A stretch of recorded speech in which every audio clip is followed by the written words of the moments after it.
Welcome to another episode of Fresh Thinking by Snowden Optiro. My name's Ian Glacken. I'm an executive consultant for Snowden Optiro here in Perth, and today I'm joined by Rayleen Hargreaves. Rayleen Hargreaves is a principal consultant with Datamine and the Reconciler project owner, and we do work quite closely together on various reconciliation issues. Today we're going to talk about a paper that Rayleen was the principal author of. I was a co-author along with Tarrant, Elkington and Arja, Jewbali. It's called Enhancing Underground Mine Reconciliation, a Unified F&R Series Framework. So this paper was presented at the IMG conference in Brisbane in April. So we're going to discuss some of the issues in that paper. So welcome, Rayleen. Thank you. Good to be here. So let's talk about this F&R Series Framework. Maybe not everybody knows what that is. And I know that you've created the R series framework. So maybe you could explain what the F series is very briefly. I think a lot of people know what that is. What is the R series and how do they work together, and what issues are they trying to resolve in practice? Back in 2012, Harry Parker released a paper that started talking about the F series factors. And what those F series factors were was an attempt to give some standardization around reconciliation comparisons between the reserve model, the mining numbers and the plant numbers. And it was adopted by some mines, and I actually am seeing it develop more and more. Every time I go to a site, people are starting to talk about these F-series factors. But what we at Snowden Optiro decided was that that was well and good. That was the reserve model. But what about that resource model? That's what funding for mine sites is usually based on, is that resource model. So how was the actual resource model comparing when we started to look at the resource to the reserve, to the mining numbers and to the plant feed? And so the R series factors really just is the same type of comparison, but taking it back to the resource model.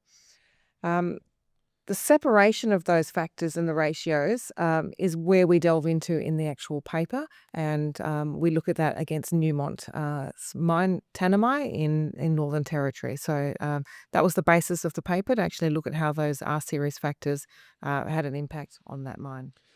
As you know, I've been working with others on the JORC Code 2026, and we've been trying hard to get resource and reserve reconciliation built into the code, and we'll see whether that is actually part of the code. Hopefully it will be. So I think one of the things you and I have discussed quite a few times is that this framework, this R and F series and R series, has typically been quite easy to apply to open pits, but maybe less so to underground mines. And why do you think that is? I think with open pit, you've got a clear volume definition. Yeah, we've got a pit, we've mined it. Easy to get that pickup, that survey pickup. You can actually measure that volume quite easily. So you don't get that in the underground mines. Stoping's a little bit easier than, say, the caving and the sub-level caving. So there's just different complexities on getting the access to get that volume that's been depleted. Pits, you get that better visibility and exposure. You just don't get, again, looking at caves, you just don't have that visibility at all. And then we also can look at the material tracking. So when we're looking at an open pit, we're going from the X pit to a stockpile, usually straight to the ROM. Looking at underground, we might have some bogging that sits in a temporary stockpile, and then we might have some trucking to maybe another underground stockpile, and then we might be hoisting it to the surface, or it might be going to a surface stockpile, and then might go to the ROM. So you start to get that material tracking complexity that you just don't typically get in an open pit. And that means that there's a lot of places that it can all fall down. So the variances are going to start to look a little bit different. So I think that's why I think open pits have been a little bit easier. Not excluding the issue that typically with most underground mines we have at least two sources of ore. That would be development and stoping. Correct. Yes, that's right. Look, I think I would agree with you that with big bulk extraction methods like sub-level caving or block caving, reconciliation is almost impossible. Yeah. So let's suppose it's not impossible. There's people trying to do it. Yeah, it's not impossible. Well, I don't know how reliable it is. So let's talk about let's say a typical relatively narrow geometry mine, underground mine that we're mining with sub-level open stoping. What are the sort of geometric issues that we might find that might limit a good reconciliation system? So drilling. You're drilling. You're actually trying to do your interpretation of your drilling, and your drilling for underground is typically quite open spaced. So there is a fair bit of interpretation going on. If you've got a narrow vein ore body and you've done your interpretation and it deviates, maybe it deviates a meter by between one drill hole and another, and then you're going to mine that, you will follow the ore body. Yeah, that's not going to be in your models. That's going to be as you've mined it. Which is what we want to do. We want to be actually extracting the ore as we're mining it. So it's that when you're starting to look at comparing, the mined volume according to, say, haulage, and then or trucking or bogging, whatever it might be, and then your mined as mined from your models. If you were just pulling out that extraction of what the survey pickup of that stope was, you're going to have a different spatial volume compared to what you had in your model. Okay, so that leads us on to this issue that I know that we talked about in the paper, this idea for underground reconciliation of a common volume. Can you explain what that means?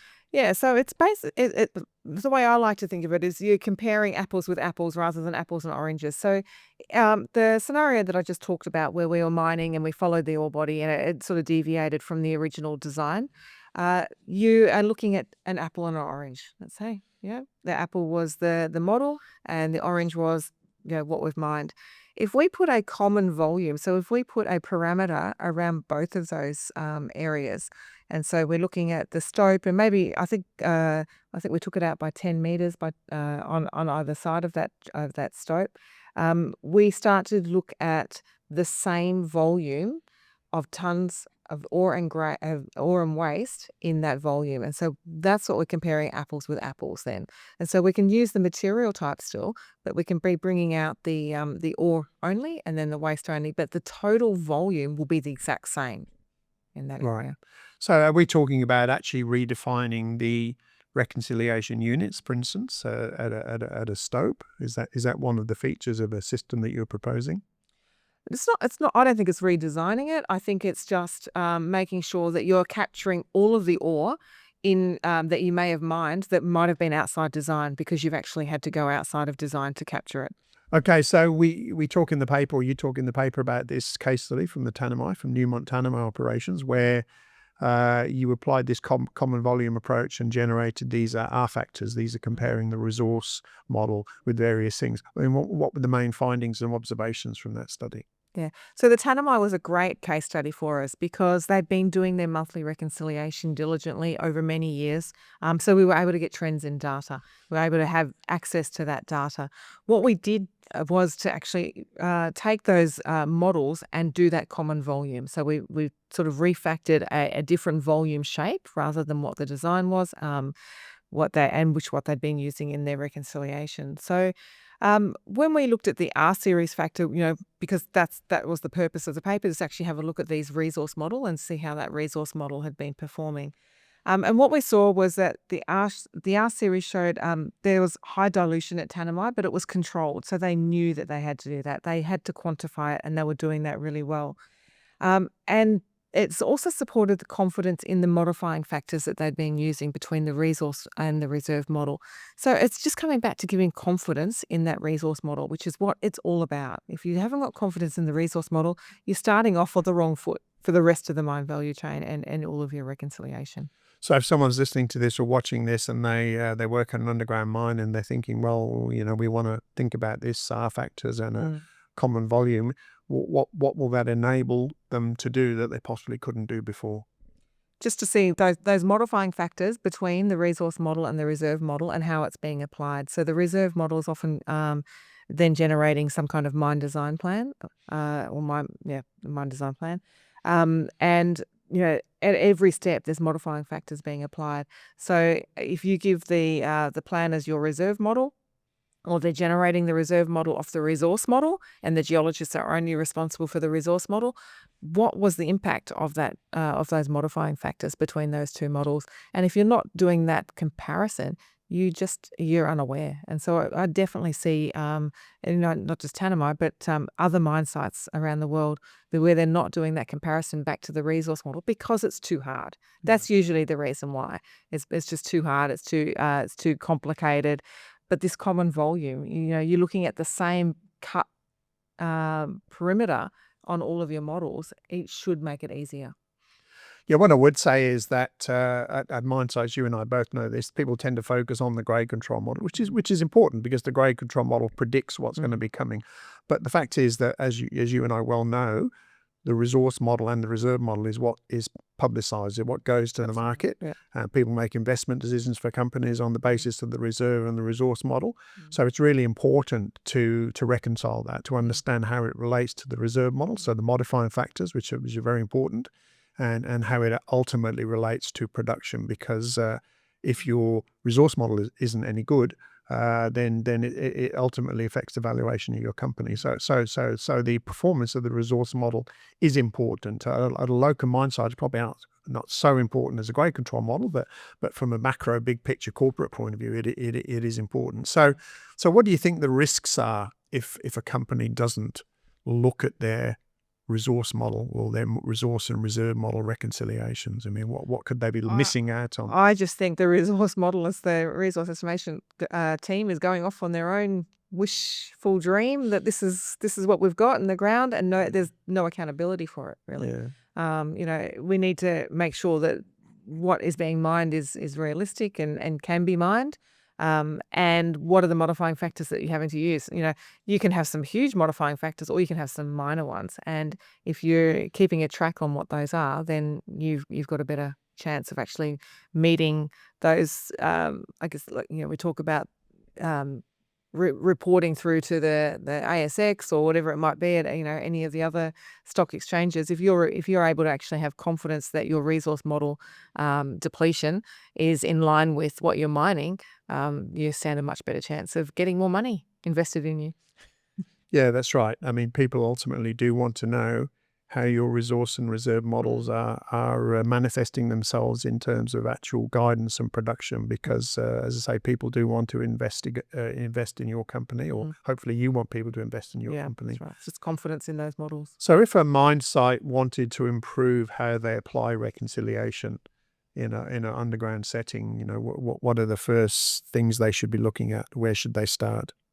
We sort of sat back and when we were writing the paper and thinking, okay, this is all well and good, run your R series factors, do your common volume approach, but what are we giving our readers at the end of the day? And so we wanted to give some recommendations. And so this is specifically for stoping, for underground stoping, rather than, caving and sublevel, which there was an early disclaimer in the paper. This does not fit for those mining styles. But the first one was to ensure that spatial consistency. So comparing your models over the same spatial volume. So that's the first one. And avoiding reconciliation across different depletion geometries. So it's the same sort of thing. So, it's the yin and yang there. Just get that common volume. The second one was to extend your traditional reporting. So if you are only going back to the resource model, take it back to that, do the R series factor. And you don't have to call it F and R series. I think that's another big one out there. We call it that just as a shortcut. Yeah. But it's just trying to say standardize what you're doing. There is there's no mandate to use an F series nomenclature or an R series nomenclature. But in some cases, it's quite confusing because people define them differently from one mine to the next. And so one of the first things I ask is, how do you define F1? Or what is your F1? Which I think is why a mine value chain or a material flow diagram is important. Yes, absolutely. And I think the third one is just to focus on the metal outcomes. And so what I'm talking about there is evaluate your reconciliation over longer time frames. So yes, look at it monthly, but be looking at it 3 months, a year, and get that data and actually be looking for the trends in the data and just making sure that you're doing that evaluation over longer time frames. And then probably the last one is to validate your dilution and your ore loss assumptions. So that's where things are going to break down, where you're not using the right assumptions on those. Great. So I guess the key takeaways from this are in general, we have good, strong frameworks for reconciliation. I think they're tried and tested and they work well in a open pit mine. They probably work less in a underground mine for the reasons we've mentioned, the different types of production and this idea of volume. So I guess the challenge is for underground operators to develop a more robust framework and to try to make sense of the more difficult situation of underground reconciliation. Yeah. But look, if you want to see more on that, there's a webinar that was recorded on the 24th of March through the AusIMM. Either reach out directly or to the AusIMM to get a recording of that. But yeah, it was a great paper and it was great collaboration between Snowden Optiro and Newmont. Thanks, Rayleen. Thank you for watching that episode of Fresh Thinking by Snowden Optiro. If you enjoyed that, please subscribe. And remember that you can find our episodes either visually on YouTube or audibly where all good podcasts are found. Thank you.